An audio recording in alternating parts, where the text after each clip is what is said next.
ini ayat.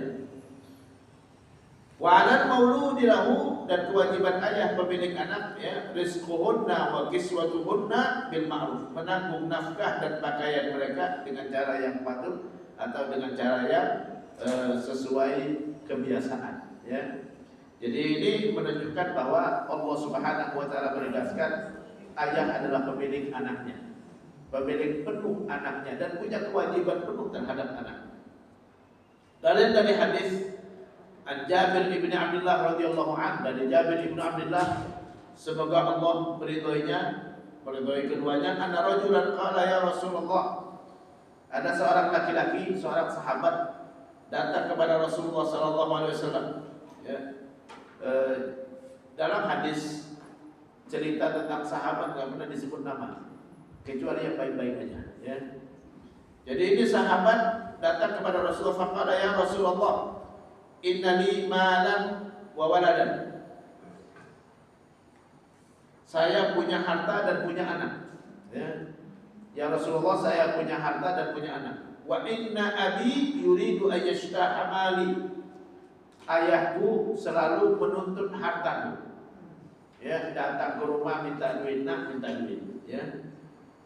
Nah, minta duit gitu kan. Ya, yashtahu mali, yashtah itu kalau bahasa kasarnya yashtah itu merampok, gitu kan?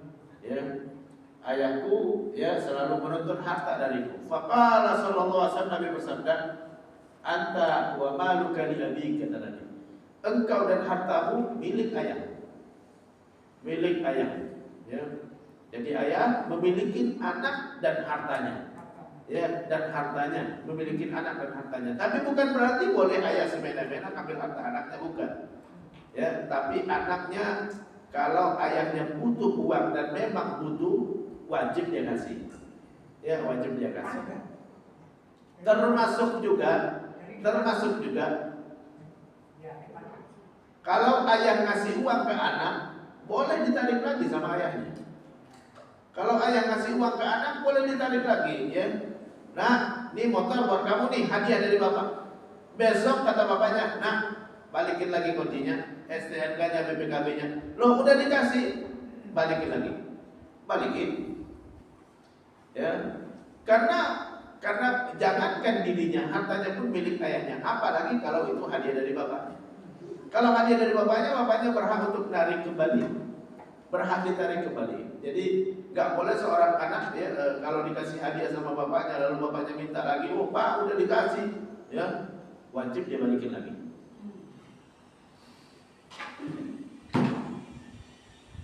Di dalam hadis Abu Bakar Siddiq, sahabat Rasulullah, khalifah pertama. Abu Bakar pernah ngasih kebun kurma kepada Aisyah. Ngasih kebun kurma ya. Abu Bakar kan saudagar. Punya kebun banyak, punya toko banyak gitu kan ya. Dia ngasih kebun kepada Aisyah, ini kebun buat kamu ya, hasilnya ambil ya, kebunnya punyamu.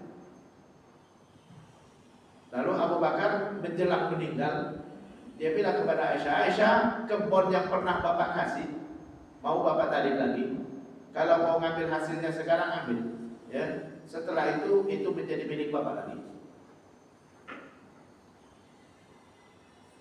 Berhak bapaknya ngambil lagi, ya. Jadi nggak ada istilahnya, oh pak udah dikasih ke saya, ya. Apalagi, gitu kan ya. Jadi kalau ayahnya cuma nanya, nah tabungan kamu ada berapa? Oh pak, apa yang mau tanya-tanya? Ya, berhak bapaknya nanya, karena anak milik ayahnya, bukan hanya dianya, tapi hartanya pun milik ayahnya. Jadi bahkan ayah berhak memaksa anaknya untuk menikah. Kalau anak perempuan, perawan, syaratnya perawan, ya. Berhak ayahnya memaksa anaknya menikah dengan laki-laki pilihan bapaknya dengan syarat agama anak, agama calon menantu bagus. Jadi kalau agama calon menantu bagus, maka ayah berhak untuk memaksanya. Nah, kamu nikah sama dia, ya. Gak perlu minta izin kalau anaknya perawan. Dengan syarat agamanya bagus. Ustaz dari mana Ustaz dapatnya? Dari hadis. Nabi kita Muhammad sallallahu alaihi wasallam bersabda, "Idza ja'akum man tardawna dinahu fazawwijuhu." Jika laki-laki bagus agamanya datang kepadamu melamar anakmu, nikahkan, kata Nabi. Perlu minta izin? Enggak perlu. Kecuali boleh anak menolak dengan syarat. Syaratnya dia punya pilihan yang lebih bagus agamanya. Ya, lebih bagus agamanya. Tidak ada kata saya enggak siap, enggak ada. Ya. Enggak ada kata saya enggak siap. Memang siapnya kapan? Siapnya kapan? Ya, kalau udah masuk usia balik udah siap berarti. Aisyah radhiyallahu anha dinikahkan Abu Bakar kepada Rasulullah usianya berapa? 7 tahun. 7 tahun, ya. Lebih baik kalau dalam masa sekarang anak-anak fitnah kalau kita nggak cepat nikah, gitu kan? Jadi ayah berhak untuk memaksa anaknya menikah, memaksa. Itu dalam hukum Islam memaksa. Ayah berhak memaksa anaknya untuk menikah. Kenapa? Milik dia, ya. Handphone saya nih, ya. Saya berhak serahkan ke siapapun. Nih, tolong pulang, ya. Ada titip, ya. Sama menikahkan anak perempuan dengan laki-laki, titip anaknya. Ini anak saya, titip, ya. Saya nikahkan, saya titipkan. Sama aja dengan saya titipkan. Ya, kalau orang bagus agamanya amanah, serahkan. Ya. Lebih baik daripada dia di jalanan ya nyari-nyari sendiri gitu kan. Ya, dicari orang yang layak buat titipkan amanah anak itu kepada dia. Itu dalam Islam, ya. Dalam Islam. Kalau sekarang dianggap melanggar HAM, ya. Kalau maksa-maksa melanggar HAM, ya. Anak belum ngerti apa-apa. Anak yang belum menikah perawan, syaratnya perawan. Kalau janda nggak bisa dipaksa. Kalau janda nggak bisa dipaksa. Tapi kalau anak perawan nggak ngerti apa-apa dia, nggak ngerti apa-apa, itu serahkan dia suruh pilih sendiri, dia nggak pengalaman untuk itu. Ya, dirayu sama laki-laki langsung ikut, ya. Entah laki-lakinya bagus agama atau tidak, gitu kan? Ya, maka ayah yang berperan untuk pilihkan, ya. Jadi kalau di masyarakat menikahkan anak perempuan dia pakai minta izin dulu, ya. Nah, minta izin aku mau nikahkan, atau enggak perlu minta izin kalau anak perawan. Anak janda iya. Kalau janda udah pengalaman dia. Kalau janda serahkan sama dia yang pilih. Tapi kalau perawan bapak dia yang pilihkan, ya. Kemarin ada yang nanya, "Ustaz, anak saya punya pilihan laki-laki yang gak bagus akhlaknya. Ya, dia minta dinikahkan, berhak saya nolak, berhak nolak. Dosa kalau kau nikahkan. Kalau kau nikahkan dengan dia dosa hukumnya menyerahkan amanah kepada orang yang gak berhak. Innallaha ya'murukum an tu'addul amanati ila ahli. Anak kita adalah amanah di tangan kita. Jangan titipkan amanah itu kepada orang yang gak berhak. Kalau dititipkan kepada orang yang gak berhak, orang gak bagus agamanya, yang dinikahkan juga tanggung jawab seumur hidup kalau dia agamanya gak bagus nantinya. Loh kenapa? Itu serahkan kepada orang yang gak layak diserahin amanah. Kita nikahkan anak, ya, yaitu adalah kita menyerahkan amanah. Bapak punya hak penuh untuk menolak. Maaf, aku gak mau nikahkan kawan dia. Ya lo kenapa? Amanah di tanganmu. Amanah di tanganmu, aku gak akan berikan kepada orang yang gak layak untuk menerimanya. Agamamu hancur gara-gara aku serahkan sama dia, tanggung jawabku penuh sampai hari kiamat. Ya. Jadi berhak ayah menolak, ya, kalau anaknya milih pasangan yang gak bagus agamanya. Anak perempuan. Kalau anak laki-laki gak perlu wali dia. Kenapa anak perempuan perlu wali? Karena perempuan cepat pakai perasaan. Jadi ayo kasih muka langsung ikut dia, ya. Perlu bapak yang punya logika. Ini orang bagus agamanya atau tidak? Bisa membawa anak saya jadi anak yang soleha atau tidak, gitu kan? Bisa jagain anak saya atau tidak, gitu kan? Jadi ayah punya hak penuh untuk kepada anaknya, termasuk menentukan siapa jodohnya. Kalau itu anak perempuan, kalau anak laki-laki tidak perlu wali dia, tanggung jawab dia sendiri. Tapi tetap kita nasihati, tapi pilihan ada di tangan dia. Ya. Kemarin ada yang nanya, "Ustaz, anak saya laki-laki kerja di Bali, dia punya calon, ya, perempuan, ya, terbuka auratnya, ya, bajunya UNC, biasa bergaul dengan laki-laki." Bapak wajib nasihati. tapi pilihan tetap di tangan dia. Kalau anak laki-laki setelah balik dia lepas, ya. Tapi dari awal harus dididik dulu dengan agama yang baik. Setelah balik, ya dia bisa menentukan sendiri mau nikah sama siapa terserah dia. Tapi kita sebagai orang tua tetap nasihati. Tapi kalau anak perempuan harus dinikahkan sama ayahnya. Berhak ayahnya menolak. Mohon maaf, aku nggak mau. Ya. Kalau laki-laki nggak bagus agamanya, aku nggak mau. Ya. Saya nggak mau nikahkan. Ya. Ayyuma imra'atin, siapapun perempuan syaratnya. Kalau anak laki-laki kita nggak bisa nolak. Tapi kalau anak perempuan, ayyuma imra'atin nakahat bi ghairi idzni waliha fanikahuha batil. Siapapun perempuan yang menikah tanpa izin walinya, siapa walinya? Bapaknya. Fanikahuha batil, nikahnya tidak sah. Nikahnya tidak sah 3 kali Nabi ulangi. Anak adalah hasil hubungan yang sah. Siapa anak? Anak hasil hubungan yang sah. Ya. Jadi kalau bukan hubungan yang sah, bukan anak kita. Gak boleh seorang ayah ngakuin anak yang dia tahu bukan anak dia. Gak boleh, haram hukumnya. Gak boleh seorang ayah mengakuin anak yang bukan anak dia. Hasil hubungan yang tidak sah itu bukan anak kita. Ya. Jadi anak adalah hasil hubungan yang sah, Berdasarkan hadis, dalam hadis ya Rasulullah sallallahu alaihi wasallam bersabda, An Abdullah bin Amr bin As, dari Abdullah bin Amr bin As radhiyallahu anhu qala, Nabi bersabda, qala qama rajulun, datang seorang laki-laki, ya. Faqala ya Rasulullah, inna fulanan ibni ahartu bi ummihi fil jahiliyah. Qama rajulun, ya. Jadi ada seorang laki-laki, ini laki-laki namanya Utbah bin Abi Waqqas. Dia datang kepada Rasulullah dan mengatakan, ya Rasulullah, inna fulanan ibni, si fulan itu namanya Abdurrahman. Si Abdurrahman itu anakku. Ahartu bi ummihi fil jahiliyah. Aku pernah berzina dengan ibunya di masa jahiliyah. Orang di masa jahiliyah biasa berzina, ya. Jadi ada seorang sahabat namanya Utbah, ya, Utbah bin Abi Waqqas. Ya, dia datang kepada Rasulullah, si fulan itu namanya Abdurrahman. Si Abdurrahman itu anakku. Aku pernah berzina dengan ibunya di masa jahiliyah. Lahirlah anak namanya si Abdurrahman itu. Ya, faqala Rasulullah, Nabi mengatakan la da'wata fil Islam. Ya, la da'wata fil Islam, ya, tidak ada pengakuan setelah datangnya Islam. Ya. Zahaba amrul jahiliyah. Perkara yang terjadi di masa jahiliyah semua sudah dihapuskan. Al-waladu lil firash, anak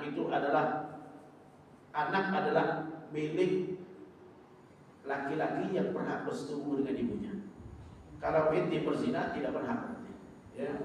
Walil akhiril hajar, yang berzina hanya berhak hukuman, tidak berhak pengakuan terhadap anak. Ya. Jadi itu kata Rasulullah. Jadi anak hasil hubungan yang sah. Kalau bukan hubungan yang sah, maka tidak. Nah, ini hadis ada cerita panjangnya. Ini si Utbah bin Abi Waqqas, dia punya saudara namanya Sa'ad bin Abi Waqqas. Jadi Utbah mengatakan kepada Sa'ad, tolong bantu saya. Bantu apa, kata Sa'ad? Bantu carikan anak namanya Abdurrahman, anak seorang budak. Itu anakku, aku pernah berzina dengan ibunya. Ya. Anak itu milik aku, ya. Pasti milik aku. Akhirnya si Sa'ad saudaranya nyari-nyari gitu, mana itu yang namanya anak Abdurrahman, anak dari seorang budak hamba sahaya. Ketemulah sama anak itu, namanya Abdurrahman. Ya. Akhirnya kata Sa'ad, sini kamu keponakanku. Ya. Karena saudaraku Utbah pernah berzina dengan ibumu, pernah berhubungan dengan ibumu dan lahirlah engkau. Datanglah saudara dari Abdurrahman ini, namanya Abdu ibnu Zam'ah. Ya, saudara dari Abdurrahman. Abdu ibnu Zam'ah bilang, bukan, dia bukan keponakanmu, dia anak bapakku. Ya, dia anak bapakku karena dia dilahirkan oleh hamba sahaya dari bapakku. Hamba sahaya, dulu kan ada hamba sahaya. Ya, kalau seorang laki-laki punya hamba sahaya, dia berhak untuk berhubungan dengan hamba sahaya tersebut. Ya, dalam hukum Islam, ya, membeli hamba sahaya sama aja dengan menikahi, menjual sama aja dengan menceraikan. Jadi itu anak tadi Abdurrahman, anak dari hamba sahaya. Hamba sahaya itu hamba sahaya dari Zam'ah. Ya, Zam'ah ini punya anak banyak, antara lain Abdul ibnu Zam'ah. Ya, dan di antara anak Zam'ah juga istrinya Rasulullah, Saudah binti Zam'ah. Ya. Jadi Abdul ibnu Zam'ah ini protes sama Sa'ad. Ini bukan keponakan intim, ini saudaraku. Karena dia dilahirkan oleh ibunya dan ibunya hamba sahaya dari ayahku. Berarti yang berhak berhubungan dengan ibunya cuma ayahku. Maka ini adalah anak ayahku. Ya. Jadi itulah ceritanya. Akhirnya mereka ngadu sama Rasulullah. Datanglah si Sa'ad, si Utbah, ya, sama Abdul ibnu Zam'ah datang kepada Rasulullah. Ya Rasulullah, ini kita mau tahu ini Abdurrahman pun anak siapa? Utbah ngaku anak dia karena dia sudah pernah berhubungan dengan ibunya. Ya. Sementara si Abdul mengatakan itu saudaranya. Kenapa? Karena ibunya hamba sahaya dari bapaknya. Ya. Zam'ah itu mertua Rasulullah. Rasulullah pun mengatakan dengan kata-kata ini, al-waladul firash. Anak adalah milik laki-laki yang berhak menyetubuhi ibunya. Jadi artinya ini anak-anak si Zam'ah, bukan anak si Utbah. Walil akhirul hajar, yang berzina berhak dihukum. Ya enggak berhak untuk mengakui anak, tapi berhak dihukum. Jadi siapapun yang berzina, ya berhak dihukum, tidak berhak untuk mengakui anak. Ya. Jadi kalau ada anak lahir di luar nikah, maka bukan anak laki-laki yang berzina, bukan. Ya. Tapi anak ibunya udah pasti. Anak ibunya udah pasti. Tapi anak bapaknya tidak. Dia tidak punya ayah. Kenapa? Karena hasil hubungan yang tidak sah. Ada kasus beberapa bulan yang lalu, ya, ada seorang perempuan ngaku punya anak dari mantan gubernur. Ya. Bukan anak dia pasti. Kecuali kalau pernah nikah. Kecuali kalau pernah nikah baru. Ya, kalau udah nikah, mau nikahnya sirri, mau nikahnya terang-terangan, ya tetap anak yang sah. Tapi kalau nggak pernah nikah sama sekali, bukan anak dia. Ya, bukan anak dia. Jadi ada seorang perempuan ngaku itu dia punya anak dari seorang mantan gubernur.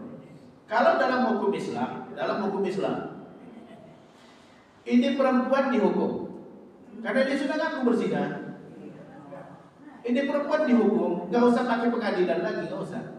Ini perempuan dihukum. Jadi itu benar berzina sama dia, iya, udah dihukum langsung dihukum, nggak perlu lagi kita pakai pengadilan. Apakah benar mantan gubernur tersebut berzina dengan dia? Tanya lagi sama mantan gubernur, kamu berzina dengan dia? Enggak. Ya. Karena bisa jadi ada orang yang mau merusak nama baik orang lain. Bisa aja, ya.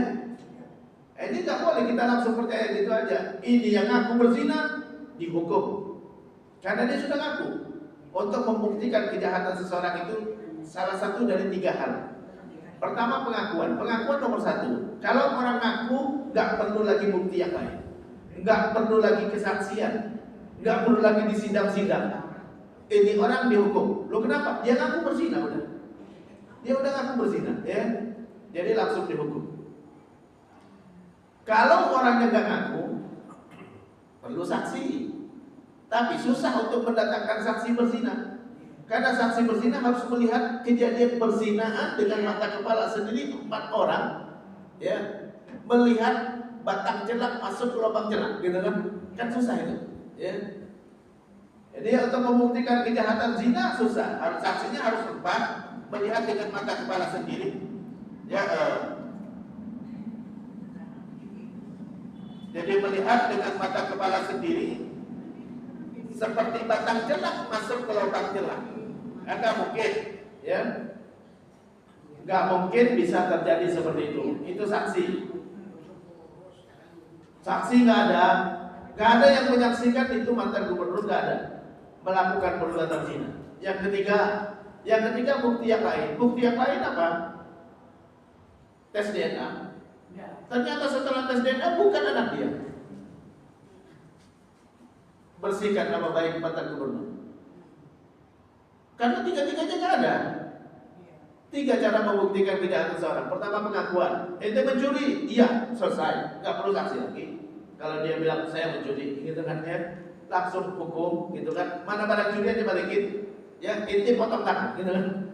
Kalau dalam Islam, karena mengaku ente mencuri, enggak, ada saksi. Ya saya saksi, dia mencuri. Anda lihat dengan mata kepala sendiri. 2 orang, kalau mencuri cukup 2 orang. Kalau berzina 4. Kenapa berzina 4? Karena nama baik rusaknya lebih berat ini. Ya 4 ini. Berzina itu lebih berat, kehormatan itu bisa menghancurkan rumah tangga, gitu kan? Buktinya hancur rumah tangga. Ya. Kalau istrinya gara-gara pengakuan perempuan ini minta cerai dari suaminya, salah dia. Lo gampang sekali merusak rumah tangga orang berarti. Ya cukup ada yang ngaku gitu kan ya. Gampang sekali kalau gara-gara itu salah dia. Ya jangan langsung percaya sendiri. Buktinya tiga-tiganya nggak ada buktinya. Ngaku kagak, ya saksi nggak ada. Ternyata bukti yang lain pun tes DNA pun bukan gitu kan. Lain gara-gara itu kalau gara-gara itu lain lagi, kalau ada gara-gara yang lain lagi ceritanya. Jangan langsung percaya gitu aja. Misalnya ada kasus, ada laki-laki datang kepada seseorang, ya, Mas, anak kamu itu anakku, gitu kan? Anak kamu itu anakku, aku pernah berzina dengan istrimu, gitu kan misalnya. Apa hukumnya? Ini orang dihukum berzina, otomatis. Kenapa? Dia udah ngaku. Tapi benar anak itu anak dia? Belum tentu. Benar istrinya berzina? Belum tentu juga. Bisa jadi ada laki-laki datang urusan rumah tangga kita begitu aja. Jangan langsung gitu. Mah, ya ntar dulu. Belum tentu. Ini orang dalam Islam langsung dihukum. Loh kenapa? Dia ngaku berzina. Padahal berzina nggak bisa sendirian.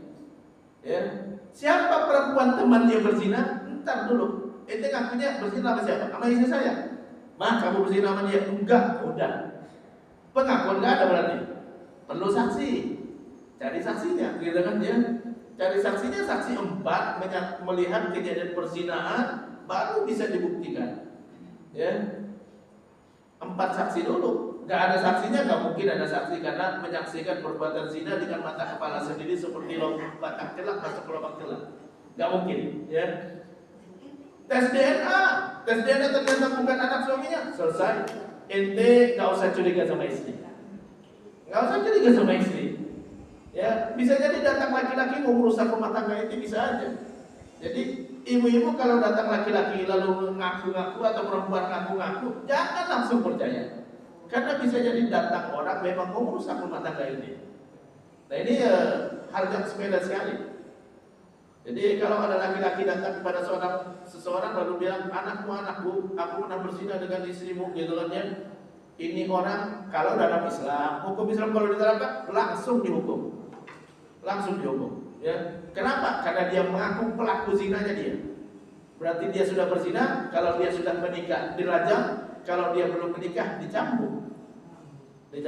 Ya. Perlu yang lain buktinya nggak perlu. Dia udah ngaku. Udah pengakuan nomor satu. Ya, karena nggak mungkin orang ngaku kejahatan. Dia mengatakan udah berzina dengan istri, tanya sama istrinya, Mah kamu udah berzina dengan istri? Enggak. Berarti pengakuan nggak ada dari istri. Tinggal cari saksi. Saksi nggak ketemu, cari bukti. Tes DNA kalau itu lahir anak, gitu kan? Ya. Atau cari bukti yang lain, mungkin ada kertas check-in hotel mungkin bisa aja, gitu kan ya? Atau bekas-bekas sperma mungkin bisa aja, gitu kan? Itu bukti. Tapi susah kalau bukti-bukti harus banyak. Ini tadi si Utbah, Abdurrahman tadi mirip Utbah, tapi mirip saja belum tentu. Nabi buktinya mengatakan ini saudaramu wahai Abdul, kata Rasulullah, karena dia dilahirkan oleh hamba sahaya ayahmu, bukan anak dari Utbah, walaupun mirip sama Utbah. Jadi mirip saja gak cukup, ya. Jadi jangan curiga kita melihat punya anak atau mirip tetangga, gitu kan? Jangan dulu curiga, ya. Bisa jadi kita punya kakek atau nenek yang mirip tetangga, bisa aja, ya. Jangan langsung curiga, jangan, ya. Jadi bisa aja, ya. Bukan saya mempermudah perzinahan, bukan, ya. Tapi ya nggak boleh langsung curiga karena merusak nama baik orang itu haram hukumnya. Haram merusak nama baik orang, ya, apalagi merusak nama baik istri sendiri, suami sendiri, ya. Harusnya istri tegar berdiri di sebelah suaminya, ya. Nggak ada bukti sama sekali suamiku selingkuh dengan dia, ya. Harusnya seperti itu. Orang ketawa di luar kalau seandainya bubar rumah tangga gara-gara itu doang. Masa gara-gara ucapan perempuan yang nggak tahu jujur atau tidak, lalu bubar rumah tangganya, gitu kan? Gampang sekali dibubarin. Jadi jadi itu terkait dengan ini, ya. Sama dengan kasus dulu motivator yang mengingkari anaknya, ya, menganggap bahwa istrinya selingkuh, ya, teman itu anak adalah hasil hubungannya dengan selingkuhannya. Istrinya nggak ngaku, nggak ada pengakuan, saksi nggak ada, tes DNA, ternyata tes DNA anak dia, benar nggak? Ternyata anak dia memang, bukan anak orang lain. Dosa dia sudah menuduh istrinya berzina. Dosa dia sudah menuduh istrinya berzina. Apalagi sampai menceraikan istri. Kecuali kalau cuma cari-cari alasan menceraikan istri. Tanpa dosa lagi. Cari-cari alasan. Ya. Jadi ini hal-hal yang sepele. Ya. Tapi harusnya pasangan hidup berdiri di sebelah pasangannya. Ya. Jangan langsung percaya karena bisa datang orang yang memang datang mau menghancurkan rumah tangga, bisa aja. Mau menghancurkan rumah tangga, ya. Jadi anak adalah hasil hubungan yang sah. Jadi yang tadi perempuan yang ngaku punya anak dari mantan gubernur, yang jelas itu bukan anak mantan gubernur. Kenapa? Karena hasil hubungan yang gak sah. Kalau memang gak ada akad nikah. Yang kedua, ya, buktikan, ya, buktikan dia sudah berzina dengan perempuan ini, ya. Ternyata setelah dibuktikan tes DNA bukan anak dia. Kalau bukan anak dia berarti nggak ada, ya, nggak ada sama sekali. Jadi bisa aja datang perempuan lalu mau datang memang mau merusak rumah tangga orang. Anak adalah amanah di pundak ayah. Jadi kalau anak sudah sah menjadi anak seorang laki-laki, nggak boleh diingkari. Haram hukumnya dalam Islam. Haram mengakui anak yang bukan anak, dan haram mengingkari anak yang nggak ada bukti bukan anak kita. Ya, kalau nggak ada bukti sama sekali, haram kita ingkari. Ya. Saya kasih contoh misalnya, ada seorang laki-laki ditugaskan ke luar negeri untuk kerja. Di luar negeri 2 tahun, istrinya tinggal di Indonesia. 2 tahun. Pulang-pulang istrinya hamil. Anak siapa, Bu? Belum tentu bukan anak dia. Belum tentu. Ustaz 2 tahun, Ustaz. 2 tahun. Dalam Islam. Minimal kehamilan 6 bulan, maksimal 4 tahun. Jadi anak bisa di perut ibunya 4 tahun. Bisa jadi udah masuk benihnya, lalu 2 tahun baru tumbuh. Setelah 2 tahun baru tumbuh, baru kelihatan, gitu kan?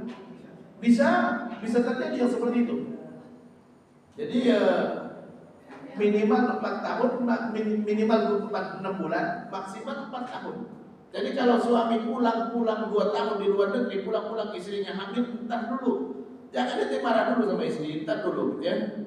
Tanya baik-baik, ya. Karena bisa jadi memang itu benih belum tumbuh. 2 tahun nggak tumbuh, tahu-tahu tumbuh. Kita biasa nanam benih untuk nanam itu nggak tumbuh. Kenapa? Siramannya kurang, nggak sering disiram.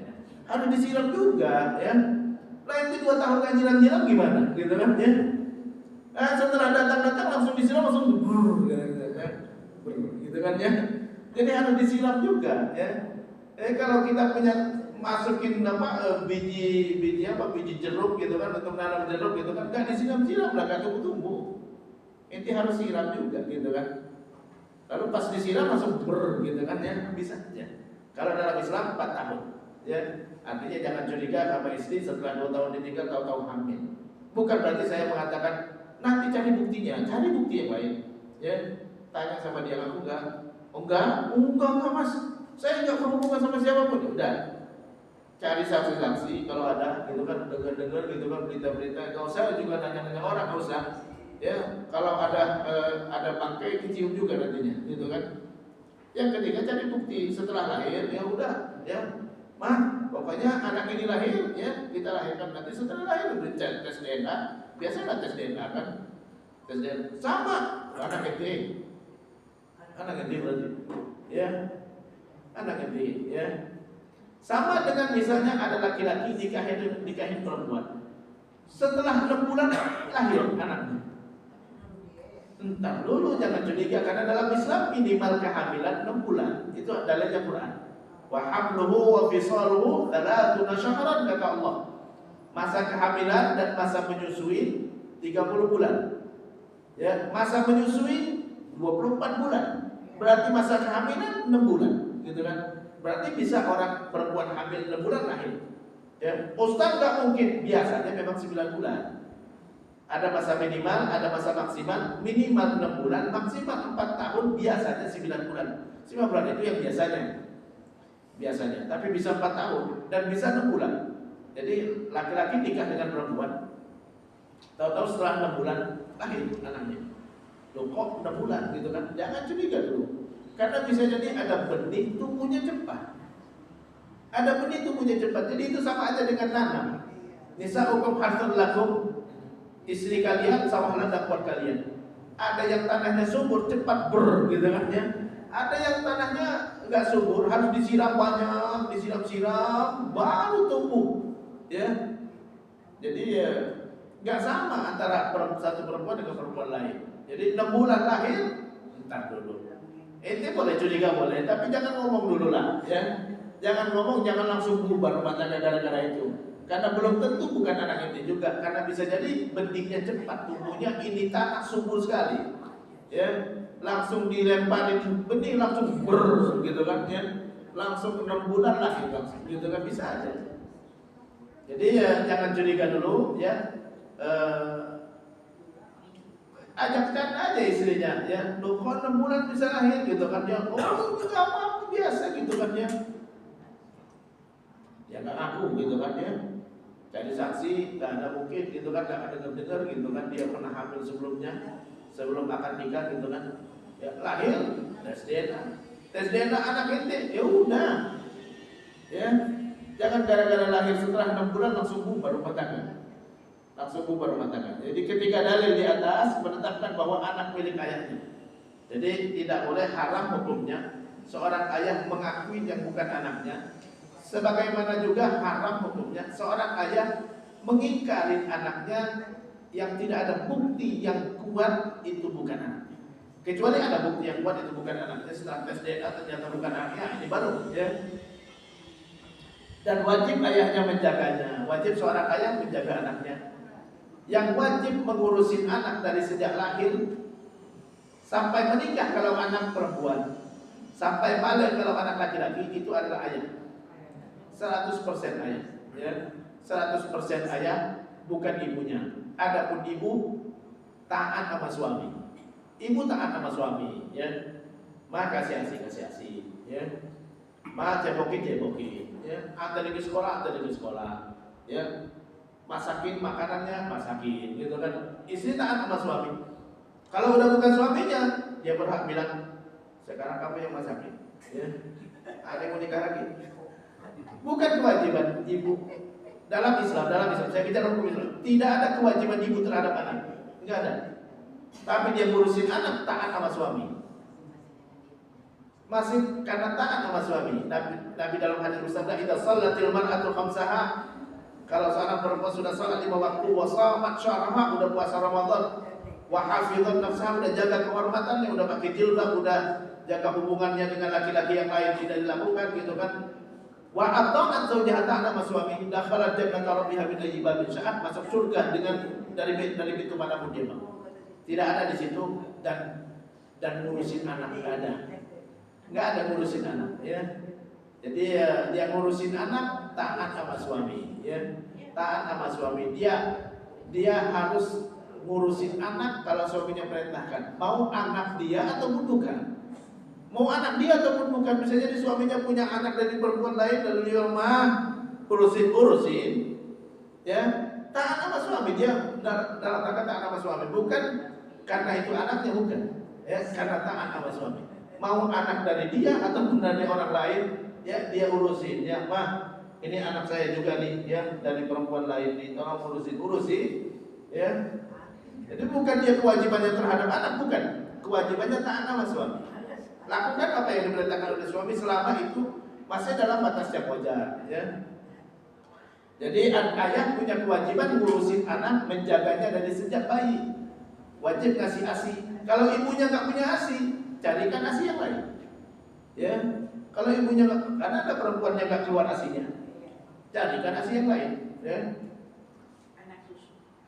Setelah melahirkan istrinya, bercerai. Istrinya berhak mengatakan, ya udah cari ASI yang lain dah. Ya, aku mau nikah lagi. Berhak dia bilang begitu. Ya, Allah Subhanahu wa taala berfirman dalam Al-Qur'an, kata Allah dalam Quran, ya. Tapi banyak laki-laki yang enggak tahu tentang itu. Ya, malah setelah bercerai dia tinggalin anaknya di istrinya. Istrinya yang pontang-panting, yang nyari duit, yang ngurusin, membesarkan. Dosa dia kalau istrinya enggak ridho. Dosa kalau dia istrinya enggak ridho, ya. Harus minta ridho, "Ma, ya, kamu mau minta dibayar berapa?" Kasih ASI anak. Kalau setelah bercerai karena nggak ada kewajiban, mantan istri taat sama dia lagi. Bicara baik-baik, kamu minta dibayar berapa? Kasih ASI anak saya. Oh nggak usah, kan anak saya juga. Alhamdulillah, ya. Terus nanti kalau dia sudah bisa makan, makannya dari mana nanti? Ya udah nggak apa-apa, saya yang cari duitnya. Alhamdulillah dia itu. Kalau dia nggak ridho, ya dosa hukumnya. Dosa hukumnya. Banyak kasus begitu, ya. Bercerai laki dan perempuan, lalu ibunya yang pontang-panting ngurusinnya, membesarkannya, yang padahal itu kewajiban di bapaknya. Allah berfirman dalam Al-Quran di surah At-Tolaq ayat 6, "Fa'in arda'na lakum," kalau mantan istri menyusui anak kalian. Mantan istri udah diceraikan, ya, anak masih usia menyusui, lalu disusui sama mantan istri. Fa'atuhunna ujurahunna, bayar kata Allah. Bayar. Wa'tabiru bainakum bima'ruf, sepakatin baik-baik berapa bayarannya. Mau dibayar berapa? 10 juta. Ya, katanya 10 juta. 2 juta aja enggak bisa, ya. 10 juta gitu kan, ya. Wa'tabiru bainakum bima'ruf, sepakatin baik-baik berapa bayarannya. Karena bukan kewajiban dia nyusuin anak. Ibu enggak ada kewajiban kepada anak. Ibu perempuan taat sama suami kewajibannya. Nah, ini bukan suaminya lagi, udah cerai masalahnya. Wa in ta'asartum, kalau kalian menemui kesulitan menyepakati berapa upahnya, istri kotor 10 juta, suami mau 2 juta, gitu kan, fasatul di ulama, carikan perempuan lain kata Allah. Carikan perempuan lain untuk nyusuinya. Itu menunjukkan apa? Ibu enggak ada kewajiban kepada anak. Bahkan ngasih ASI yang enggak perlu dia beli. ASI enggak perlu dia beli, ada di badan dia sendiri. Tidak wajib dia ngasih ke anaknya. Kalau dia sudah bercerai dari suaminya, karena dia nyusuin anak, kasih ASI, bagian dari taat sama suami. Jadi suami harusnya dia tahu kebutuhan anaknya, Pak, kasih ASI-nya, ya. Jangan dia istri pagi-pagi udah ditinggalin istri gitu kan, ya ngomonglah sama istrinya, "Ma, tolong nanti ya kasih ASI-nya yang cukup," gitu kan, ya. Taat sama suami, ya. Kalau nggak diperintahkan lalu sampai sore gitu kan, pulang-pulang dari kantor, anaknya nangis-nangis, "Lu kenapa belum dikasih ASI?" kan gitu kan, ya. "Lu kok nggak dikasih ASI?" Lah kamu nggak nyuruh, ya. Kamu nggak nyuruh. Walaupun mungkin ibu nggak bakalan nggak kasih ASI, tapi suami harus tahu kebutuhan anaknya, ya. Kalau udah agak besar sedikit gitu kan, harus sekolah, "Ma, tolong carikan sekolah untuk sekolah anak ya, nanti berapa biayanya aku yang bayar," gitu kan. Jangan cuek aja, tak sekolah urusan ibulah yang nyarikan, ibulah yang ngurusin gitu kan. Itu tugasnya kamu. Ayah pemilik anak kata Allah. Jadi ayah wajib menjaganya, membiayai dan mengurusnya hingga mandiri. Kalau anak laki-laki sampai dia balik, ya bisa jadi nafkah sendiri. Ya, kalau perempuan sampai menikah diserah terimakan kepada suaminya. Jika itu anak laki-laki maka hingga ia balik atau mampu mencari nafkah. Jika itu anak perempuan maka hingga dinikahkan dengan suaminya. Saat menentukan calon suami, kalau untuk anak perempuan, kalau anak laki-laki hak dia sendiri pilih. Tapi kita kasih saran tetap. Tapi kalau anak perempuan ada di pundak bapaknya menentukan jodohnya. Ya, karena ini menyerahkan amanah. Menyerahkan amanah harus orang yang berhak. Innallaha ya'murukum an tu'addul amanati ila ahliha. Allah perintahkan kalian menyerahkan amanah kepada yang berhak. Jadi berhak seorang ayah memilih ya calon suami dari anak perempuannya. Berhak dia nolak kalau calon suami dari anak perempuannya gak bagus agamanya. Mohon maaf, aku gak mau serahkan anakku kepada orang yang gak bagus agamanya. Kalau yang dinikahkan juga dengan orang yang gak bagus agamanya, tanggung jawab. Kalau agamanya jadi rusak, lu kenapa ente serahkan kepada orang yang gak berhak menjalankan amanah ya. Anak adalah hasil hubungan yang sah dalam hukum Islam. Anak berhak diakui oleh ayahnya dengan syarat anak tersebut lahir setelah 6 bulan dari akad nikah antara ibunya dan ayahnya. Jadi kalau lahir setelah 6 bulan, karena minimal kehamilan 6 bulan. Setelah 6 bulan lahir, ya anak dia. Ya. Yang kedua, tidak ada bukti-bukti. Kalau ada bukti-bukti, udah hamil duluan sebelum akad nikah, bukan anak ente. Ya. Kalau ada bukti itu bukan anak ente, setelah saat akad nikah udah hamil duluan, berarti bukan anak ente. Gak boleh diakui. Gak boleh diakui sebagai anak karena bukan anak ente, karena ada bukti bahwa istri sudah hamil duluan.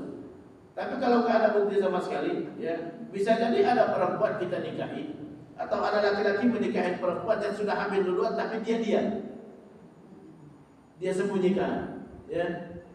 Akhirnya setelah 7 bulan, 8 bulan gitu kan lahir kan, karena sudah ada sebulan sebelumnya. Lalu sama si suami diakui sebagai anaknya karena dia nggak tahu, nggak masalah, ya. Nggak masalah di dia, tapi istri berdosa. Dia merahasiakan, dia sudah menipu orang, ya. Dia berdosa, ya. Kenapa? Karena ayahnya merasa itu anak dia, padahal bukan anaknya. Wajib dia kasih tahu. Kalau enggak dia sudah nipu suaminya. Jadi nggak boleh, ya. Jadi kalau itu anak sudah ada sebelum akad nikah, maka itu bukan anak suaminya. Tidak ada bukti-bukti yang kuat bahwa anak itu bukan anak ayahnya. Seperti ibunya sudah hamil sebelum melakukan akad nikah. Kalau udah hamil duluan, bukan anak dia, walaupun dia yang menghamili, ya. Dengan ayahnya. Atau tes DNA, setelah tes DNA bukan anaknya, ya. Walaupun lahir setelah 6 bulan, ya. Istrinya gak ngomong kalau dia selingkuh. Setelah tes DNA ternyata bukan anak dia berarti, ya. Kecuali kalau tes DNA menurut kedokteran, tanya sama dokter, ada peluang salah nggak? Kalau kata oh ada peluang salah, mungkin salah gitu kan? Ya, mungkin aja salah. Tidak dianggap pengakuan seorang terhadap anak, melainkan jika ia suami ibunya. Anak tersebut lahir 6 bulan setelah pernikahannya dengan ibu anak tersebut dan tidak ada bukti yang kuat. Syaratnya nggak ada bukti yang kuat, ya, bahwa itu bukan anaknya. Dalil anak adalah hasil hubungan yang sah. Ya, ini tadi hadis yang sudah saya sebutkan, ya. Kewajiban ayah terhadap anak. Setelah anak itu sah sebagai anak kita, maka ada beberapa kewajiban ayah. Pertama, menentukan yang mengasuh anaknya. Dia yang berhak menentukan yang mengasuh anaknya, ya. Dia, jika ibunya tidak mampu. Kalau ibunya mampu, hak ibunya, ya. Kata ibunya, oh nggak usah, aku yang ngasuh, ya. Hak ibunya ngasuh. Hak ibunya untuk ngasuh anaknya. Tapi kalau ibunya tidak mampu, ya berhak ayahnya menentukan yang lain. Atau ibunya sudah bercerai dengan ayahnya dan sudah menikah lagi dengan laki-laki lain. Jadi kalau seorang perempuan sudah bercerai dari suaminya, dia punya anak dari suami yang pertama, lalu dia nikah lagi, minta izin sama suami yang baru kalau dia mau bawa anak. Karena bukan anak dia. Minta izin sama suami yang baru, ya. Mas mau nikah sama aku kan punya anak masih kecil, mau saya bawa ke rumah kita. Oh ya silakan, alhamdulillah. Makannya gimana? Oh makannya minta sama bapaknya, mau minta bapaknya, ya. Berarti dia gak itu kasih makan gitu kan? Ya, silakan tinggal sama itu, tapi makannya minta sama bapaknya gitu kan? Ya, berarti minta sama bapaknya. Ya, gak ada kewajiban suami yang baru untuk kasih nafkah anak dari suami yang pertama. Karena bukan anak dia, ya, gak ada kewajiban apapun dia terhadap anak tersebut. Kalau dia ridho, ya udah bawa ke rumah kita, ya kita asuh sama-sama. Nanti saya biayain, makannya dari saya gitu kan, sekolahnya dari saya, alhamdulillah. Nggak ada kewajiban. Tapi di masyarakat kalau ada laki-laki yang seperti itu, ya ada laki-laki yang nggak mau ngurusin anak istrinya, dianggap mau nikah sama ibunya aja, nggak mau anaknya. Bukan kewajiban dia. Kalau dia mau, alhamdulillah. Kalau dia nggak mau, bukan kewajiban dia, karena bukan anak dia sama sekali bukan anak dia. Ya. Nggak ada kata ayah sambung, ya. Nggak ada ibu sambung, ya itu bahasanya bahasa manusia itu, ya. Yang ada ayah tiri, ibu tiri, ya. Apa maksud dari ayah tiri, ibu tiri? Bukan ayah tapi seperti ayah. Itu ayah tiri. Ibu tiri bukan ibu tapi seperti ibu, gitu kan, ya. Jadi itu yang dimaksud dengan ayah tiri dan ibu tiri. Saudara tiri bukan saudara tapi seperti saudara, gitu kan.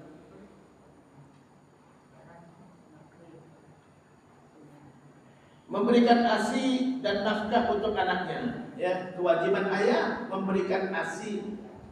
Ustaz, ayah gak punya ASI, ya. Kalau di ibunya masih istri dia, minta sama istrinya, tak anak mas suami. Tapi kalau udah bukan istrinya lagi, ya, bayar. Kalau dia minta bayar, kalau dia gak minta bayar, udah gak apa-apa. ASI juga aneh gak perlu beli-beli juga, gitu kan, alhamdulillah. Kalau dia gak mau ngasih ASI dan gak mau dibayar juga, cari perempuan lain. Ya, carikan perempuan lain yang mau kasih ASI ke dia dengan dibayar, ya. Dan nafkah untuk anaknya, biaya anak semuanya tanggungan bapak, bukan tanggungan ibu sama sekali. Walaupun ibunya punya duit sekali, kecuali kalau ibunya ikhlas mau ngasih. Kecuali kalau ibunya ikhlas mau ngasih dari mata pencahariannya, ya.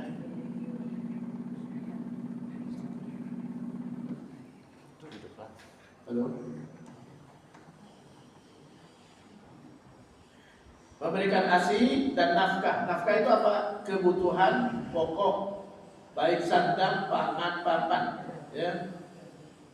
Sandang itu pakaian, pangan makanan, papan itu tempat tinggal. Anak berhak tinggal sama bapaknya. Anak berhak tinggal sama ayahnya. Selama anak masih berhak nafkah, anak laki-laki sebelum balik, anak perempuan sebelum menikah. Yang ketiga, menikahkan anak perempuan, yaitu kewajiban ayah menikahkan anak perempuan, karena anak perempuan selamanya wajib dinafkahi, sehingga ada yang berkewajiban menggantikan ayahnya, yaitu suami anaknya, ya. Jadi kalau anak perempuan sampai dia nikah. Yang keempat, menentukan jodoh yang layak bagi anak perempuannya, itu kewajiban ayah. Bahkan ayah berhak memaksa anaknya menikah jika laki-laki pilihannya memiliki agama dan akhlak yang baik. Dia berhak untuk memaksa kalau anak perawan, kalau anak janda tidak, ya. Kalau anaknya sudah janda, pilih sendirilah, ya. Bahkan ayah tidak berhak menolak anaknya kalau sudah janda untuk menikah dengan laki-laki pilihannya selama agamanya muslim. Dalil ayah berhak menentukan jodoh anak perempuannya. An Abi Hatim Al-Muzani qala Rasulullah sallallahu alaihi wasallam,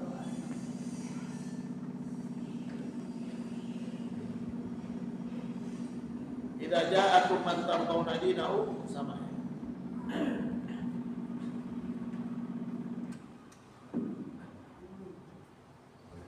Idza ja'akum man tardawna dinahu wa khuluquhu fa'ankihu.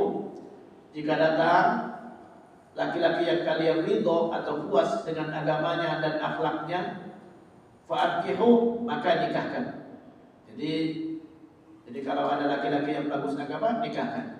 Ya, Nabi di sini tidak mengatakan minta izin sama anak. Kalau anak perawan nggak perlu, ya, kecuali kalau dia punya pilihan yang agamanya, akhlaknya lebih bagus. Illa taf'alu takun fitnatun fil ardi wa fasadun.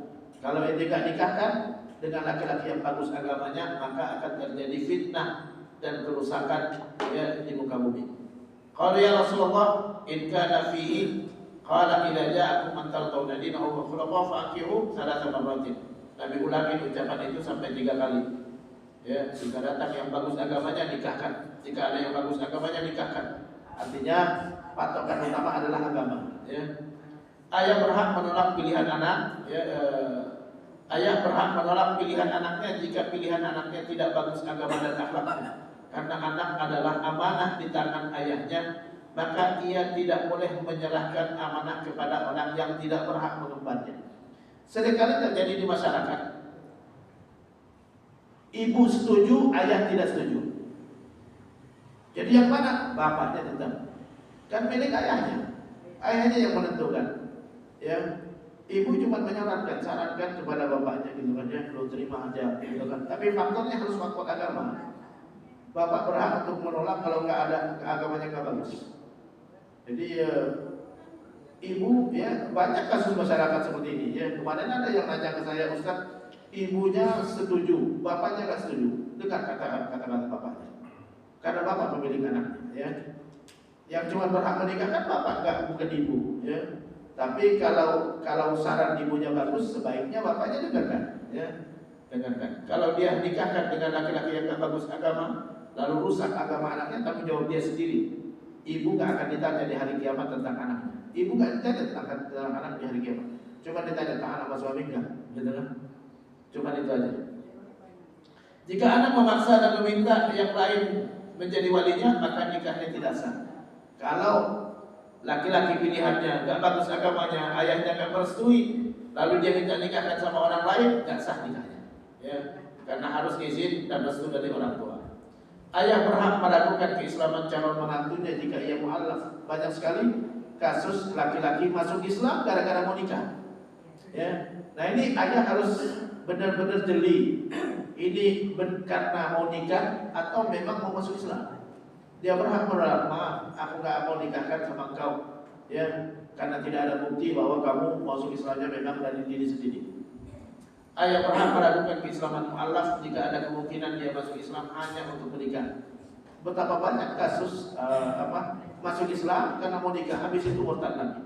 Karena meragukan keislaman yang sudah muslim saja sejak lahir saja dibolehkan. Boleh ayah meragukan datang laki-laki ya melamar padahal dia muslim. Wah, ini orang gak bagus agamanya walaupun muslim, apalagi dia baru masuk Islam. Yang muslim saja boleh dia lakukan ya. Mohon maaf, aku nggak bisa menyerahkan anakku kepadamu karena tidak terbukti agamamu bagus, gitu kan ya. Apalagi yang baru masuk Islam. Karena hadis di atas menyebut kalian ridho, kalian puas, harus puas dulu. Jadi bagaimana menjadikan calon mertua ya melihat agama kita bagus ya. Kalau nggak bagus calon menantu, maka ayah berhak menolak ya. Berhak menolak. Patokannya adalah agama. Fadfar bidzatid din, pilih yang bagus agamanya kata Nabi. Tari berjada, ente selamat. Ya. Kalau ente nggak pilih yang bagus agamanya, ya nggak selamat nanti. Tanggung jawab ayah selamanya untuk anak perempuan. Jadi berat punya anak perempuan. Tanggung jawab untuk selamanya. Ente serahkan sama orang. Kalau bukan karena faktor agama, lalu ternyata rusak agama anak ente, tanggung jawab. Tanggung jawab karena ente serahkan kepada orang yang nggak berhak menerima amanah itu. Ya. Oke, demikian mudah-mudahan bermanfaat. Wabillahi taufiq wal hidayah. Wal afu minkum jami'an. Kalau ada yang bertanya silakan. Wassalamualaikum warahmatullahi wabarakatuh. Terima kasih untuk materinya. Sebelum kami buka ruang pertanyaan, mohon izin pada para bapak ibu sebelum meninggalkan masjid, ada informasi penting yang akan kami sampaikan. Jadi untuk tidak meninggalkan dulu. Baik, dibuka pertanyaan. Silakan. Ada S1.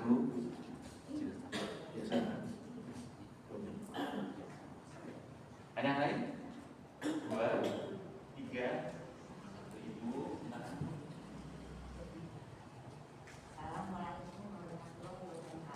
Waalaikumsalam warahmatullahi wabarakatuh. Saya mau tanya Pak Ustaz, ada kasusnya ayah ibunya bercerai. Sedangkan anaknya itu di bawah umur 12 tahun kan jauh-jauhnya. Betul. Ya. Di bawah 12 tahun. Terus Anaknya laki atau perempuan? anaknya laki-laki semua. Oke. Nah, bapaknya ini hanya mau membayar sekolah anaknya. Hanya mau membayarin sekolah anak. Makannya Makannya sama ibunya. sama ibunya. Jadi sampai batas manakah itu ayah itu memberi nafkah anaknya, maksudnya kan sandang pangan segala macam itu hanya mau membiayai anaknya.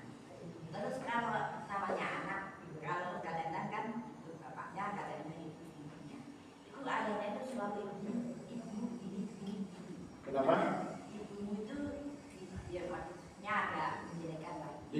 Menjelekan ibunya. Ya, bukan menjadikan artinya gimana ya? Dipengaruhi. Nah, sedangkan ibunya itu istilahnya nggak dikasih apapun rumah. Terus ibunya itu kan cari nafkah. Asli anak itu diasuh sama orang lain. Itu apakah tanggung jawab ayah itu nggak sampai pembantunya?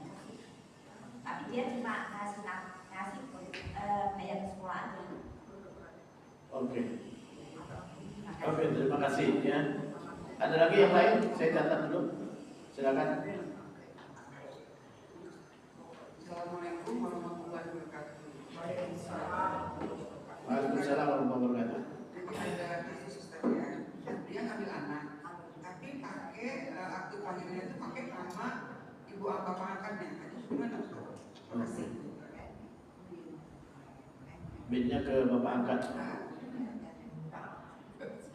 Ada lagi? Silakan. Assalamualaikum warahmatullahi wabarakatuh. Waalaikumsalam warahmatullahi wabarakatuh. Nabi Ibrahim pernah menyuruh anaknya Ismail agar menceraikan istrinya Betul. karena istrinya memukai suaminya. Terus juga Abu Bakar Siddiq radhiyallahu anhu pernah menyuruh anaknya Abdullah untuk menceraikan istrinya karena istrinya melalaikan Abdullah dari sholat jemaah. Nah, pertanyaannya, Umar.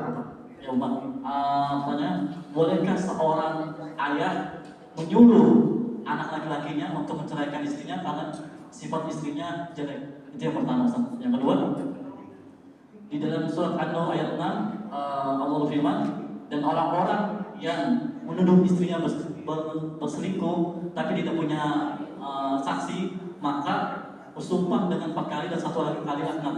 Nah, ini kan bolehkah kita praktekkan, Ustaz, kalau ada seseorang yang menuduh istrinya selingkuh, dia dengan bersumpah 4 kali dan 1 kali laknat, Ustaz? Terima kasih, Ustaz. Oke, terima kasih. Ada lagi? Ada yang lain? Silakan. Sebentar aja dulu, Ustaz. Enggak ada. Oke, terima kasih ya. Jadi ini ada beberapa pertanyaan. Pertama, suami istri bercerai. Anaknya cuma satu-satu dia, 12 tahun tadi. 3. Yang paling besar umurnya 11. Nomor 2 9 terus 7. Oke. Jadi 11 tahun ya. Jadi ada 3 anaknya ya, 11 tahun, 9 tahun dan 7 tahun ya. Itu tanggung jawab di bapak ya. Hak asuh itu kalau di atas 7 tahun anak suruh pilih mau diasuh sama ibu atau mau diasuh sama bapak ya. Di atas 7 tahun, tapi di bawah 7 tahun ibu berhak untuk ngasuh. Mengasuh bukan berarti membiayai. Mengasuh ya. Anak tinggal sama bapak atau sama ibu, kalau di atas 7 tahun suruh pilih karena dia sudah ngerti ya, dia butuh ke ibunya atau butuh ke bapaknya. Jadi kalau dia pilih tinggal sama ibunya ya, maka tetap biaya dari bapak. Ibunya yang ngasuh. Ibu tidak ada kewajiban untuk membiayai. Kalau ibunya belum nikah lagi, ibunya udah nikah lagi belum? Baru cerai, belum nikah lagi. Ya, kalau ibunya belum nikah lagi, kalau ibunya udah nikah lagi, syaratnya harus izin suami yang baru. Ya. Karena berhak suami yang baru mengatakan, aku cuma nikah sama kamu, anak-anakku balikin sana kepada bapaknya. Jadi anak setelah 7 tahun dia berhak milih mau diasuh sama ibu atau mau diasuh sama bapak. Ya. Kalau dia mau diasuh sama bapak, biaya dari bapak, asuh dari bapak. Tapi kalau dia pilih diasuh sama ibunya, biaya dari bapak, diasuh sama ibu. Ya, jadi harus dirembukan sama mantan istri. Butuh biaya berapa nih 3 anak?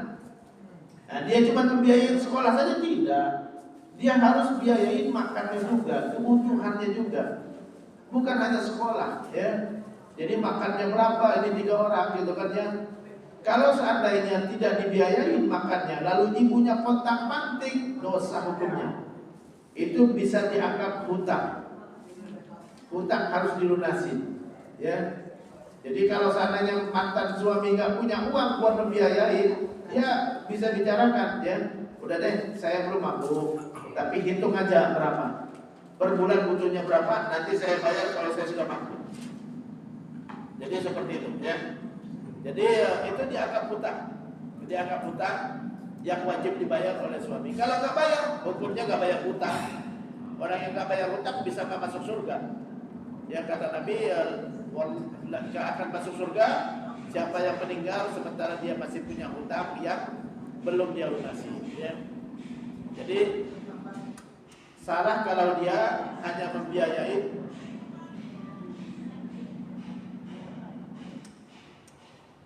Salah kalau seandainya ayah hanya membiayai sekolah, karena kewajibannya membiayai seluruh kebutuhan anak dari makan, pakaian, ya, termasuk tempat tinggal. Kalau anak pilih diasuh sama ibunya dan ibunya kontrakan bayarin, ya, ibunya kontrakan bayarin, karena dia harus menyediakan tempat tinggal untuk ibunya.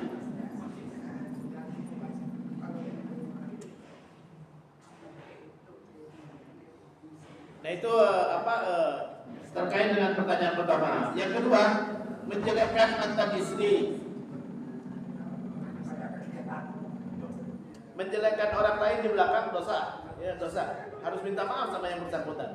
Menjelekkan orang lain di belakang. Orang lain di sini siapa saja.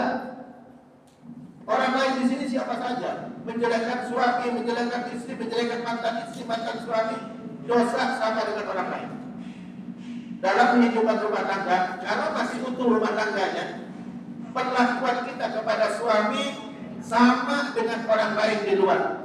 Hanya bedanya kita boleh berhubungan dengan dia. Sama dengan orang lain di luar. Kalau orang lain di luar marah kalau kita ngomongnya kasar, suami marah, dosa juga. Ya. Kalau orang nggak mau ditunjuk-tunjuk, ya dosa kita sama dia. Suami dosa juga, sama aja. Kalau sama orang lain dosa, apalagi sama pasangan. Berlaku untuk suami dan istri. Jadi pernikahan itu bukan berarti kita punya hak bebas melakukan apapun dan ngomong apapun, sama dengan orang lain. Hanya bedanya boleh berhubungan dan boleh melihat aurat. Cuma itu aja. Lebihnya sama, ya. Kalau jual beli pakai transaksi, kalau ngasih hadiah harus ngomong, ya. Gak boleh diam-diam aja ngambil-ngambil, ya. Emang boleh istri ngambil uang suami diam-diam? Nggak boleh, sama aja dengan ngambil uang orang lain. Boleh suami ngambil uang istri diam-diam, istri kerja. Tapi kalau suami ngambil uang istri, beda lagi. Istri kerja, pulang dari kerja udah gaji, taruh di kantongnya, diambil sama suami, mencuri. Ya.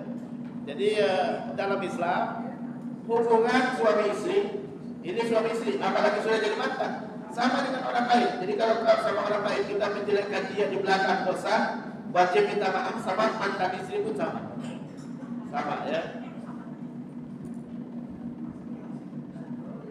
Anak diasuh sama orang lain karena istri harus cari nafkah karena dia gak punya uang buat makan, gitu kan? Dia biayain sama bapaknya, tanggung jawab di bapak full 100%. Gak boleh dibebankan kepada istri. Istri cuma berhak ngasuh, ya. Kalaupun anaknya milih diasuh sama ibunya berhak nolak. Maaf, nak, ibu nggak bisa, ibu harus kerja, ya. Ibu nggak ada yang menafkahi, orang tua sudah nggak ada, saudara nggak ada, ya. Jadi ibu harus kerja, kamu nggak ada yang ngurusin di rumah. Jadi kamu sama bapak kamu aja, berhak nolak. Ya, hak kan boleh diambil, boleh tidak. Ibu berhak ngasuh, bukan wajib ngasuh, bukan. Berhak ngasuh, hak boleh diambil, boleh tidak. Jadi berhak ibunya bilang, ya, nah, kamu sama bapakku. Ibu nggak bisa ngasuh, ibu harus kerja. Orang tua nggak ada yang bisa nafkahi, ya. Orang tua nggak ada, saudara nggak ada yang bisa nafkahi, jadi ibu harus kerja. Jadi kamu nggak ada yang ngurusin di rumah, kamu sama bapakmu. Biar bapakmu yang mencarikan, yang mengasuh. La asi aja, kata Allah. Fasatur diulah ukhra, carikan perempuan lain, itu yang ngasih asi. Apalagi yang ngasuh. Asi aja yang urgen, makanan, itu Allah perintahkan cari perempuan lain. Kalau istri nggak mau, ya, apalagi ngasuh, ya. Jadi boleh. Istri punya hak asuh, bukan kewajiban ngasuh. Ya, karena dia nggak ada kewajiban kepada anak kalau ibu. Jadi berhak wajib bagi ayah membiayai pengasuhnya kalau ibunya nggak bisa ngasuh, gitu kan? Bahkan termasuk tadi kalau ibunya kontrak, bayarin kontrakannya, karena kewajiban dia menyediakan tempat tinggal buat anaknya, ya. Dan anaknya nggak punya tempat tinggal untuk diasuh sama mantan istrinya atau ibunya. Bin kepada bapak angkat nggak boleh. Bin nggak boleh dirubah-rubah. Haram merubah bin. Ya, nggak boleh dirubah-rubah bin. Ya, kata Nabi dalam hadis, "Man nasaba ahadan ila ghairi abi." Siapa yang menasabkan seorang kepada selain ayahnya, nggak akan mencium aroma surga, laknat Allah atasnya. Ya, nggak boleh. Kenapa? Karena kalau kita merubah bin, dampaknya besar. Dampaknya besar. Khawatir nanti dia ketemu dengan saudara dia sendiri yang sama ayah atau sama ibu, ya. Nanti dia menikah, oh ini berantakan jadinya, ya. Jadi nggak boleh diganti bin, itu yang pertama. Nggak boleh diputuskan hubungan dengan kerabatnya. Dia harus tahu siapa ayahnya, siapa ibunya. Dia harus tahu siapa saudaranya. Dia harus tahu mahram-mahram yang haram dia nikahi. Nggak boleh kita, kadang-kadang ada orang ngangkat anak, lalu jangan datang-datang lagi. Nggak boleh kamu jenguk-jenguk dia lagi. Nggak boleh kamu datang ke sekolahnya. Nggak boleh. Memutuskan hubungan dosa besar. Memutuskan hubungan silaturahim dosa besar. Jadi nggak boleh diganti binnya. Jadi ustaz, ya nggak ada anak angkat dalam Islam. Nah, Islam nggak mengenal anak angkat, ya. Jadi hanya boleh kita ngasuh, tapi tanpa makri. Tanpa makri nggak mengharapkan apapun. Ya, ente ngasuh silakan ngasuh, tapi nggak mengharapkan apapun, nggak mengharap memiliki. Karena anak milik Allah, bukan milik kita, ya. Jadi binnya tidak boleh diganti. Ya, nggak boleh kita putuskan hubungan, nggak boleh kita larang-larang mudah-mudahan datang. Bahkan ada kewajiban kita mengenalkan orang tuanya, ya, saudaranya dan mahram-mahramnya, karena nggak boleh dia nikahi. Nabi Ibrahim pernah memerintahkan kepada Ismail menceraikan istrinya. Umar ibn Khattab pernah memerintahkan anaknya Abdullah ibn Umar menceraikan istrinya, dan itu mereka lakukan. Mereka ceraikan beneran, ya. Mereka ceraikan beneran. Boleh nggak orang tua memerintahkan? Kalau istri layak diceraikan, boleh dia merintahkan, tapi tidak harus dipenuhi. Nggak harus dipenuhi sama anaknya, tapi boleh dia perintahkan. Istri yang boleh diceraikan itu yang akhlaknya baik, yang meninggalkan kewajiban kepada Allah ataupun kewajiban kepada suami, nggak taat sama suami, gitu kan? Atau nggak sholatnya suka terlambat, ya, suka terbuka auratnya, itu boleh diceraikan. Jadi kalau seorang ayah bilang kepada anaknya, nak ceraikan suami istrimu, lo kenapa? Karena nggak bagus akhlaknya, gitu kan? Ya, terbuka aurat, ya, nggak hormat sama mertua, termasuk nggak hormat sama mertua, ya. Suami wajib hormat sama ayahnya, wajib hormat sama ibunya. Istri harus taat dan hormat sama suaminya. Bapak datang, tolong nanti siapin makanan. Siapin, ya, jamu dengan baik, kasih senyuman, ya. Wajib dia lakukan itu, ya. Enggak boleh ini, ya, harus dia taat. Kenapa Nabi Ibrahim memerintahkan kepada Ismail menceraikan istrinya? Karena dia tak menyambut Nabi Ibrahim dengan baik, ya, tak menyambut kedatangan Nabi Ibrahim dengan baik. Saat Nabi Ibrahim datang kepada Nabi Ismail, tidak ada Nabi Ismail, yang ada istrinya, tidak disambut dengan baik. Pesan Nabi Ibrahim cuma satu, ganti pintunya. Nabi Ismail langsung paham, tidak menyambut dengan baik orang tuanya, langsung dia ceraikan. Umar ibn Khattab begitu juga, istrinya, istri Abdullah anaknya nggak hormat sama Umar. Kata Umar, Abdullah, ceraikan istrimu. Abdullah awalnya nggak mau. Abdullah ngadu sama Rasulullah, ya Rasulullah, inna abi, ayahku meminta aku menceraikan istriku. Talqha, kata Nabi, ceraikan. Ya, nggak mungkin Umar memerintahkan sesuatu kecuali ada hikmahnya. Ceraikan, kata, langsung diceraikan sama Abdullah ibn Umar saat itu juga. Talqha, ceraikan. Ya, nggak usah nanya-nanya saya, tanya sama bapak-bapaknya. Ya. Kira-kira kayak gitu, ya. Jadi ya boleh, tapi boleh tidak ikut boleh kalau salah pertimbangannya. Ya, orangnya sudah taat, sudah soleha, sholat tepat waktu, nutup aurat, taat sama suami, hormat sama mertua, kata mertua, ceraikan, jangan. Salah, sebabnya nggak masuk di ini. Kalau akhlaknya nggak bagus, iya boleh ya, dianjurkan sunnah menceraikan istri yang akhlaknya nggak bagus. Ya, Ustaz, akhlak yang nggak bagus seperti apa? Ini ya, akhlak yang nggak bagus seperti apa? Akhlak seorang istri kepada suaminya sama dengan akhlak anak kepada ayahnya. Akhlak istri sama suaminya sama dengan akhlak anak sama ayahnya. Sama ayah, ya saya akuin ya, kurang ajar kan? Kurang ajar. Sama suami, Pak, dari tadi duduk aja nggak nyambung gitu kan? Ini kurang ajar ini, ya. Karena suami itu pengganti ayah. Suami itu pengganti ayah. Makanya ijab kabulnya dengan ayah dan menantu. Itu aku nikahkan kau, aku serahkan hak dan kewajiban kepadamu. Aku terima hak dan kewajiban tersebut. Hak ayah pindah ke suami, kewajiban ayah pindah ke suami.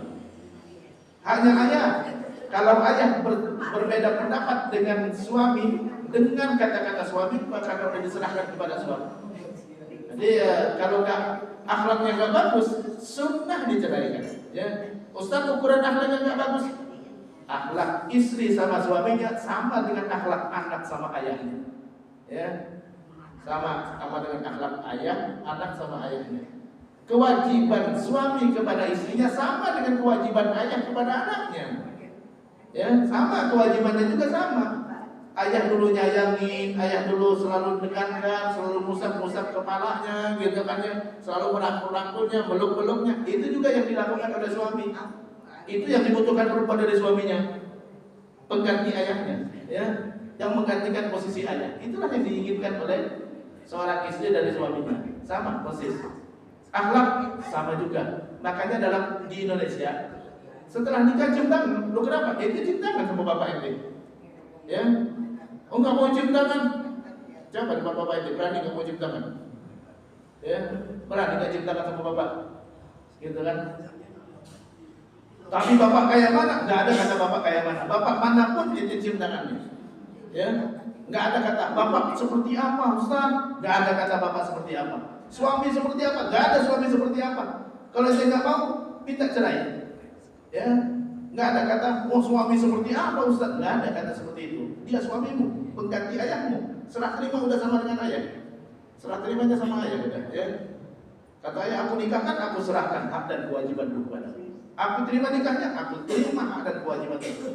Setelah itu, suamimu menggantikan ayah. Persis 100% sama. Kecuali satu aja yang beda antara suami dengan ayah. Suami punya hak hubungan badan, ayah punya hak hubungan nasab. Cuma itu aja. Selebihnya 100% sama. Ya, 100% sama. Suami berhak nanya isi handphonenya, berhak nanya. Sama anak, nah coba buka dulu handphonenya. Ya lihat siapa kontak-kontakmu, gitu kan? Berhak. Ustaz, boleh nggak istri nanya sama suaminya melihat kontak-kontakmu? Coba tanya sama bapaknya, berani nggak? Ustaz, nggak adil kalau gitu, ya. Ini posisi, ya. Posisi tanggung jawab, karena suami tanggung jawab terhadap dosa istrinya. Karena dia bertanggung jawab penuh, istrinya, anaknya tanggung jawab dia, ya. Istri cuma ditanya satu, taat sama suami atau tidak, cuma itu. Kalau suami, ente sudah nafkahin istri, udah nafkahin anak, udah sayangin mereka, udah berlaku dengan baik, itu kan banyak pertanyaannya. Banyak pertanyaan. Jadi berhak dia mengatakan, buka handphonenya, saya mau lihat siapa kontak-kontak, gitu kan? Ya. Jadi pilih suami yang benar-benar berhak untuk diserahin amanah kepada dia, ya. Karena dia yang bertanggung jawab. Allah.